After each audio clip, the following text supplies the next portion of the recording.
5 reasons we commonly hear why you should take Social Security early and why we feel only 3 of them are actually justified. So I had a conversation with Ed Rossi. Ed Rossi is a National Social Security advisor. He's one of our financial advisors here at Oak Harvest. He recently did our Social Security workshop and webinar you can see on our website.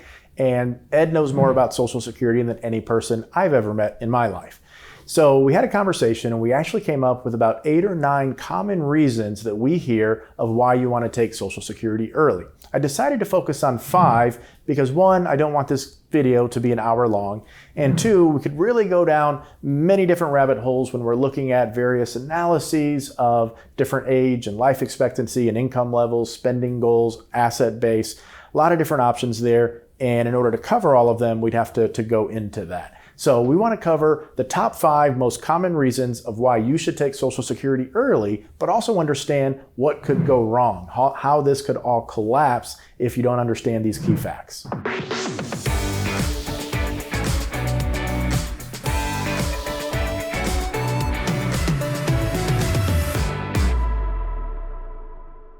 So we want to start with a few base assumptions here. If you're going to take it early, you're probably around the age of 62.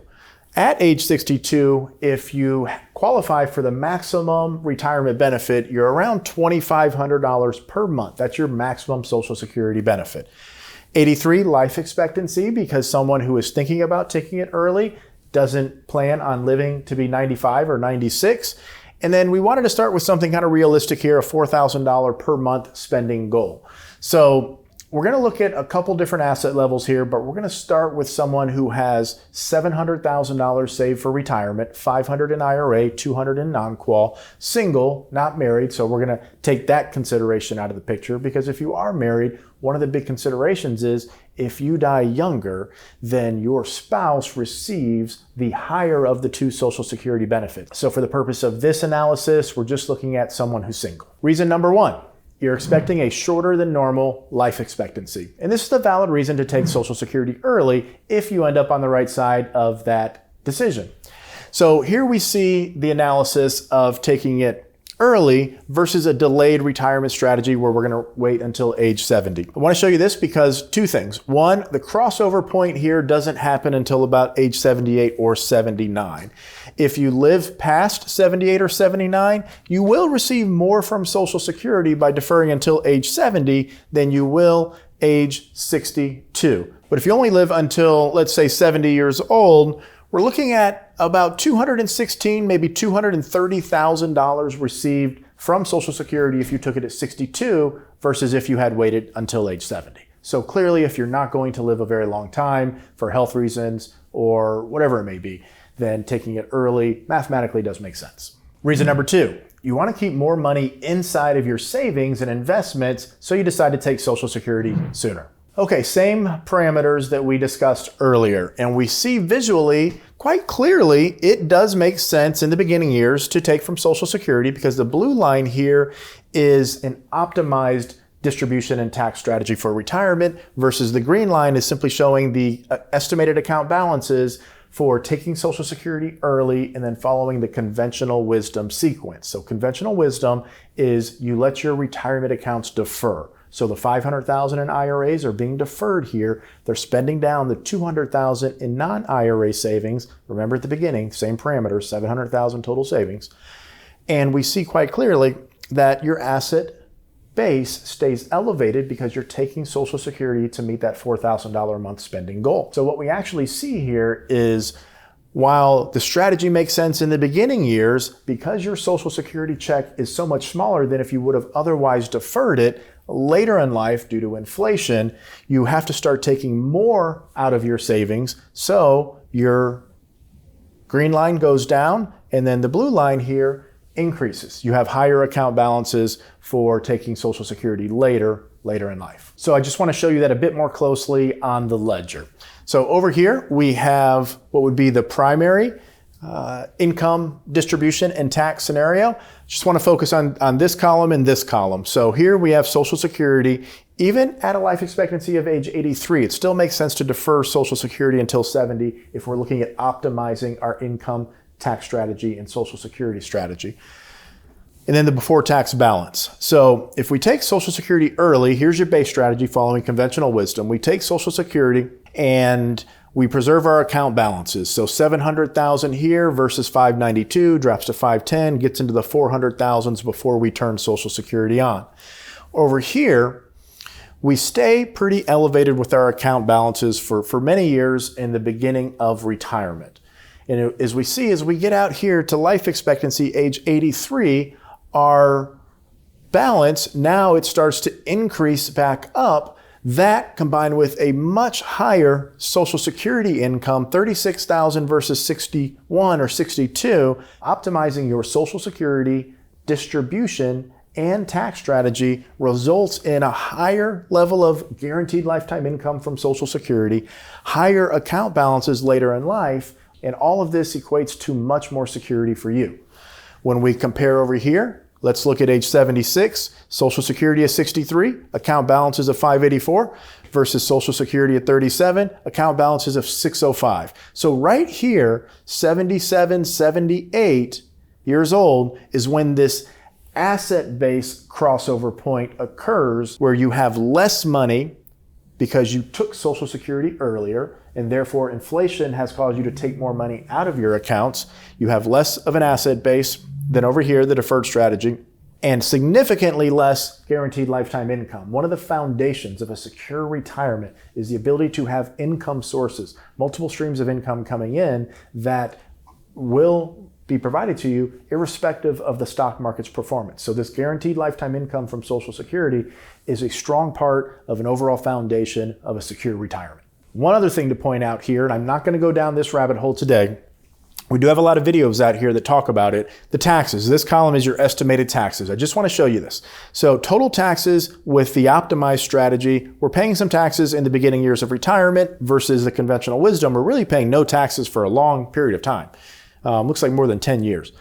But then what happens is we start to pay more taxes a little bit later in life. Cumulatively, $63,000 in taxes paid from the optimal strategy, $92,000 in taxes paid from the less optimal, let's take Social Security sooner strategy. So this is a good example of a reason that we commonly hear of why you want to take your Social Security earlier. And it's to protect your asset balances or to preserve the amount of money you have in savings. So this quite clearly shows that that may not always be in your best interest.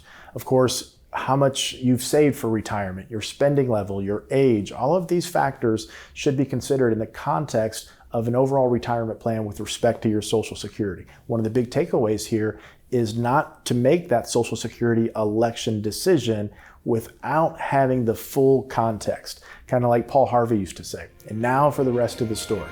Because if we just looked at Social Security in isolation and we looked at the potential savings, let's say it's $150,000 or $250,000 that you don't have to pull from your retirement if you take Social Security earlier. If you don't have the rest of the story, what happens at age 77, 78, 79, and age 80, where you're pulling far more from your account balances, providing or putting you into a position with less security, not to mention significantly less income from Social Security, well then you're making the decision without all the information. Reason number 3 to take Social Security early. So this is not something we actually commonly hear, and it may be something that you've never thought of, and maybe it doesn't apply to you or your family situation. But not too long ago, we had a client and we sat down and we were going through these iterations of the Social Security analysis. So whenever someone becomes a new client or whenever someone gets to the point where, hey, we're thinking about taking Social Security, we start to do the analysis. So this gentleman and his wife happened to be new clients. And we started to go through the Social Security analysis, and she was about 6 years older than he. She did not qualify for Social Security based on her own earnings record, so she was strictly dependent on the husband to take Social Security so then she could activate spousal benefits. If you don't have 40 quarters of paying into the Social Security tax system, you don't qualify for your own Social Security benefit. So because she was older, and the rules say you cannot elect spousal benefits until your spouse actually activates theirs, the husband, which in this case I have labeled as the worker, at full retirement age, his benefit would have been $1,000 a month. I'm rounding out to make this a simple way for you to follow the math. But he's actually age 62 now. So worker, age 62, but at full retirement age, which for him would have been age 67, he would have received $1,000 per month. The spouse was 68, does not qualify for Social Security benefits, so her benefit at full retirement age is 0. If he turns it on early, so at 62, there's a 30% reduction. It's a lifetime reduction in your benefits from Social Security. So he receives $700. But because he activates his benefit, she is eligible to turn on spousal benefits, which equals 1/2 of what his full retirement age benefit would be if he had deferred. So even though he does not defer, his benefit at full retirement age was $1,000. She is entitled to half of that because he has now activated his Social Security. So the combined benefit here, $700 plus $500 is $1,200 a month, $14,400 a year, going to receive $72,000 over the next 5 years, which is income that they would not have received if he decided to defer until age 67, which was his full retirement age. So simple math here. If he did wait until 67, he would turn it on at 1,000. She would then activate it because she can activate it once he turns his on. So $500 a month for her, $1,500 a month total. It's only an extra $300 a month above the $1,200 that we got them by implementing this strategy. And it's going to take about 20 years, just looking at the simple math, for the cumulative income received from Social Security to catch up at this $300 per month extra compared to the strategy that we first recommended and that they implemented. So this is an instance when one spouse is older than the other and that spouse does not qualify for their own Social Security benefits. It may make sense for the younger spouse that has qualified for Social Security to activate that benefit at 62. Then the spouse can turn on their Social Security spousal benefit. And then when you do that math, and then of course we need to tie that into a plan, but in this particular instance, every which way we ran it, it made sense for them to implement that strategy. Number 4 is a very interesting case study. And one of the common reasons we hear that people want to take Social Security is that I don't feel I have a lot of money saved for retirement and I need to take Social Security soon, so I don't have to withdraw as much for my savings. Now here's where it gets interesting. In the beginning, I said the parameters were $4,000 a month spending and Social Security was $2,500 per month, okay? That's $30,000 from Social Security if you annualize it. The spending at $4,000 a month is $48,000. So the difference between Social Security and the spending level is $18,000, okay? If you have $500,000 saved, that's what we want to look at in this example. The 4% rule says that you should be able to withdraw 4% of the $500,000, which is 20 grand, and that 20 grand should fill that gap, which is $18,000, the difference between how much Social Security will provide you, $30,000 a year, and how much you want to spend, $18,000 a year. So that 4% rule should cover that gap. This is one of the reasons why we're not a big fan of the 4% rule, because it discounts all of the other factors that go into what makes retirement successful for you. So I want to show you here and then go into the ledger. The green is exactly what I just said. Take Social Security early and then withdraw the rest of the income that you need to meet your spending goals from the portfolio. And this makes a lot of sense if you're in this situation at age 62. But I want to show you where it goes off the rails. So we can kind of visually see here the difference between and why someone would want to take Social Security early, because we have a much higher asset balance. The green line is taking Social Security early.